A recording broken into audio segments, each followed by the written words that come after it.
하나의 가상전쟁 시나리오가 발표되자 미국을 포함한 서방세계 국가들은 경악을 금치 못했습니다. 중국에서 미국을 공격하는 시나리오가 극비리에 발견됐기 때문인데요. 예전부터 중국은 서방세계를 공격하는 시나리오가 존재했기 때문에 새로운 소식도 아니었지만 이번에 알려진 시나리오가 충격적인 것은 현재 미국의 방공망으로 100% 방어를 장담할 수 없기 때문입니다. 이 시나리오의 주요 내용은 이렇습니다. 중국은 미국의 정찰, 통신, 위성을 파괴한 뒤 드론으로 하와이 진주만을 공습합니다. 미국이 눈각이인 인공위성이 파괴된 사이 항공모함과 핵추진 잠수함을 공격하고 또한 중국은 이와 동시에 하와이를 점령한다는 내용입니다. 여기까지는 우리가 익히 알고 있는 내용과 크게 다르지 않습니다. 그런데 여기에 새롭게 등장한 무기 때문에 군사 전문가들은 신경을 바짝 곤두세우고 있는 상황인 것이죠.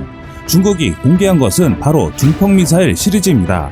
이 미사일은 미국 전역을 사정권에 두고 있는데요. 그래서 미국은 새로운 전략을 구상합니다.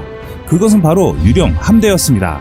이 유령 함대는 미국이 실제로 2025년 창설을 목표로 최근 박차를 가하고 있는 새로운 개념의 무기체계입니다. 유령 함대는 주멀트함이 지휘를 맡고 있습니다. 그러나 함대를 이루는 함정들은 최첨단 무인 함정으로 꾸려지는데요. 실제로 적성국에서는 사람이 탑승하지 않는 무인 함대와 싸우기 때문에 유령 함대라고 부르고 있는 것입니다. 현재 미국이 유령 함대의 속도를 내는 것은 중국의 대양 전략과 강력한 미사일 때문인 것으로 알려져 있는데요. 중국은 2025년 이후엔 미국 함정에 필리핀, 대만, 오키나와 일본 남부를 잇는 가상의 선을 그어 그 선을 제1도련선이라고 합니다. 중국은 이곳의 미국 진입을 차단하겠다는 것입니다. 중국과 제1도련선 사이의 바다는 누구든 자유항행이 가능한 공해인데도 중국은 마치 자국의 내해인 것처럼 우기고 있는 실정입니다. 구체적으로 중국은 반접근 거부 전략을 구사하고 있습니다. 반접근 거부는 미 해군이 제1도련선에 진입하는 반접근 단계에서 접근을 막고 진입 이후 거부 단계에선 미사일로 미 함정을 격파한다는 것입니다. 중국은 거부 단계에서 미국과 충돌에 대비해 동, 남, 중국 해안에 탄도미사일을 깔아놨다고 공공연히 알리고 있는 상황입니다. 이 미사일 가운데 둥펑 21D와 둥펑 26은 핵탄두를 장착하고 있으며 사실상 미국 전역을 사정권 내에 두고 있는 둥펑 41도 개발 완료한 상황입니다. 중국 건국 70주년 국경절을 맞아 대대적으로 열린 열병식에서 중국의 차세대 대륙간 탄도미사일 둥펑 41이 대규모로 첫 선을 보였는데요. 이 미사일은 길이 16.5m, 직경 2.8m이며 고체 연료를 사용해 발사에 걸리는 시간이 짧고 총 중량은 60여 톤에 달하는 것으로 알려져 있습니다. 한편 관영 매체 글로벌타임스는 미국 싱크탱크 전략국제문제연구소를 이용해 이 미사일의 사거리가 미국 미니트맨 미사일의 13,000km를 뛰어넘는 14,000km로 세계에서 가장 길다고 소개했을 정도인데요. 이 때문에 둥펑 41은 미국 수도 워싱턴 등 지구상 거의 모든 표적을 타격할 수 있다고 평가됩니다. 여기서 또 더욱 놀라운 것은 공격 목표 오차 범위가 100m에 불과하고 최대 10개의 핵탄두를 탑재할 수 있는 다탄두형인 것으로 알려져 있습니다. 그런데 이런 핵탄두를 파괴 목적이 아닌 EMP탄으로 써버리면 그동안 미국이 갖고 있던 전략 자산들이 무용지물이 되기 때문에 미국의 고민은 이만저만 아니게 됐습니다. 핵탄두가 미 항모나 이지스함의 상공에서 터지면 컴퓨터와 통신장치가 모두 고장나기 때문에 항모 기능은 마비됩니다. 또한 둥펑 26은 사거리 4,000km로 괌까지 날아가기 때문에 괌킬러로도 불리고 있습니다. 중국은 미 항모의 위치를 파악하기 위해 동중국 해안에 길이 2km인 초수평선 레이더를 설치했습니다. 항모 탐지와 미사일 유도를 돕는 무인 정찰기도 개발하고 있는 상황에 미국은 더욱 다급해졌습니다. 과거 미국의 전략 자산이 움직이면 어느 나라든 두려워할 수밖에 없었습니다. 그런데 적성국들의 군사력 강화로 인해 기존의 항모 작전은 너무 취약해졌는데요. 중국이 탄도미사일과 극초음속 미사일로 미 항모와 이지스함을 격파하면 미국은 궁지에 몰리게 되는 것은 당연합니다. 신냉전으로 분위기에 따라 러시아가 가세할 수도 있기 때문에 그럴 경우 중국의 시나리오처럼 미국은 태평양의 절반을 포기해야 할지도 모를 위기에 봉착하게 됩니다. 그래서 미 해군이 고안한 궁여대책이 유령함대인 것이죠.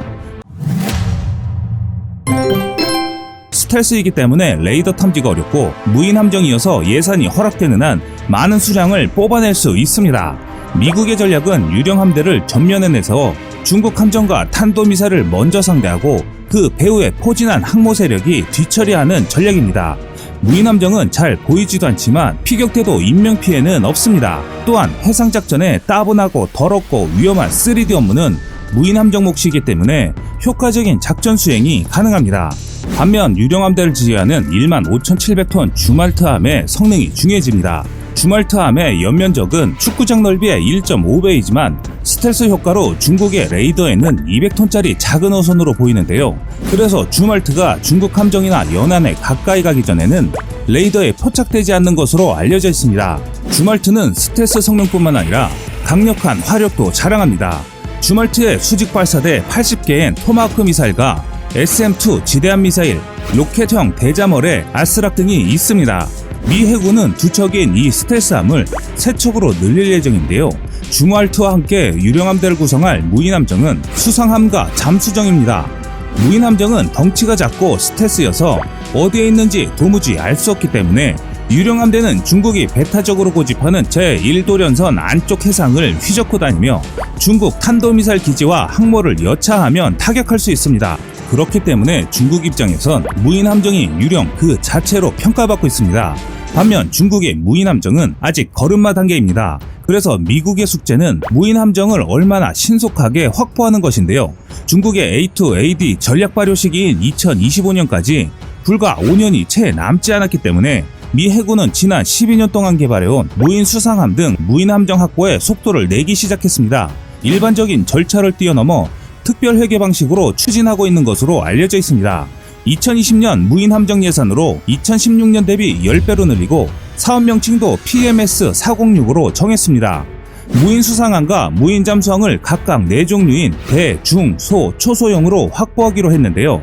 2020에서 2024년 예산으로 45억 달러를 상정했는데 우리 돈으로 5조 4천억 원입니다. 이 예산으로 무인함정 191척을 갖는 것이 목표입니다. 또한 유령함대를 지휘할 15,700톤급 스텔스 구축함 주말트함을 추가 건조하고 유령함대는 최전선에서 중국 등의 함정과 탄도미사일을 상대하고 미 항모 타격단은 배후에서 뒤처리할 전망입니다. 무인함정 가운데 미 해군이 우선 추진하고 있는 사업은 시험용 무인함 시헌터인데요. 미 방위고등 연구기획국 다르파가 개발한 시헌터는 길이 40m에 140톤인데 잠수함 탐색에 탁월한 기능을 갖고 있습니다. 2018년 미 샌디에고에서 출항해 9,600km를 성공적으로 항해했으며 지금은 국제해사기구 해상충돌방지 법규에 맞춰 실험 중입니다. 시헌터 2번함도 올해 미 해군에 인도되는데 시헌터는 시험용인 만큼 중국 대비에 앞서 미국 연안방어에 투입하는 것으로 알려져 있습니다. 시헌터의 시험을 마치면 곧바로 대, 중, 소, 초소형 무인함 건조에 들어가는데요. 이 가운데 대, 중 무인함은 원해 작전에 투입되며 나머지는 미 본토 연안 방어에 활용될 예정입니다. 중국 대응에 최전선에 나설 대표적인 미 해군 무인함은 대형 무인 수상함 LUSV와 초대형 무인 잠수정 XLUUV입니다. 미 해군은 대형 무인 수상함을 선체 길이 60에서 90m에 만재 2,000톤, 최대 속력 38노트로 건조할 계획입니다. 두 척 건조에 올해 4억 달러가 소요될 예정인데요. 더불어 2024년까지 총 10척 확보에 27억 달러가 투입됩니다. 대형 무인 수상함의 수직 발사대에는 사거리 167km 마 3.5의 대한미사일 SM-2, 사거리 700km 마 10의 탄도미사일 요격용 SM-3, 사거리 2500km의 지상타격용 미사일 토마호크, 로켓형 대자멀의 등을 장착합니다. 사실상 유령함대는 원격 무기고라고 할 수 있습니다. 기존 이지스함보다 훨씬 값싸고 내구성도 좋은 것이 가장 큰 장점입니다. 이뿐만이 아니라 초대형 무인 잠수정 성능도 만만치 않은데요. 에코보이저로 불리는 이 잠수정은 길이 15.5m, 배수량 50톤으로 작은 함체를 갖고 있습니다. 하지만 바닷속에서 무인 자동항법으로 12,000km를 운항이 가능하고 이 잠수정엔 어뢰, 대한미사일, 토마호크 등을 장착하며 기뢰 제거 기능도 있습니다. 또한 일반 잠수함에 비해 소음이 훨씬 작아 중국 잠수함 킬러가 될 것으로 보이는데요. 미사일로 적 수상함과 지상 표적까지 타격할 수 있으며 유령함대에서 대형 무인 수상함과 함께 적 함대를 공격합니다. 미 해군은 2024년까지 초대형 무인 잠수정 9척을 건조하기 위해 8억 달러를 투입합니다. 하지만 해결할 문제도 많이 남아 있습니다. 무인 함정에 대한 사이버 해킹, 호르무즈 해협 등 복잡한 해역에서의 충돌 방지, 기존 함정 계획 수정에 따른 내부 저항 등이 해결 과제로 남아 있습니다. 유령 함대는 중국의 제1도련선을 두고 필리핀에서 한반도 사이 태평양에서 주로 활동할 전망인데요. 한반도 유사시에 동해와 남해에서 작전할 가능성이 있기 때문에 미 해군 유령 함대와 중국 해군이 바다에서 부딪힐 날도 머지않아 보게 될 것 같습니다. 우리 한국도 국방과학연구소와 방산업체가 잠수함 대응용 심해 자율 무인 함정과 무인 수상정 기뢰 제거 처리기 등을 개발 중이지만 여전히 초보 단계입니다.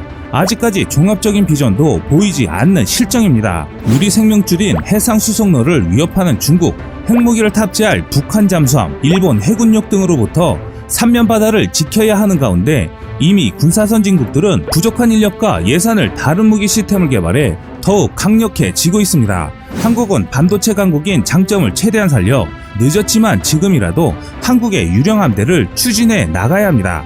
지금까지 세상의 모든 군사무기를 얘기하는 꺼리투브였습니다. 시청해주셔서 감사합니다. 구독과 좋아요, 알림 설정은 좋은 영상을 만드는데 많은 힘이 됩니다.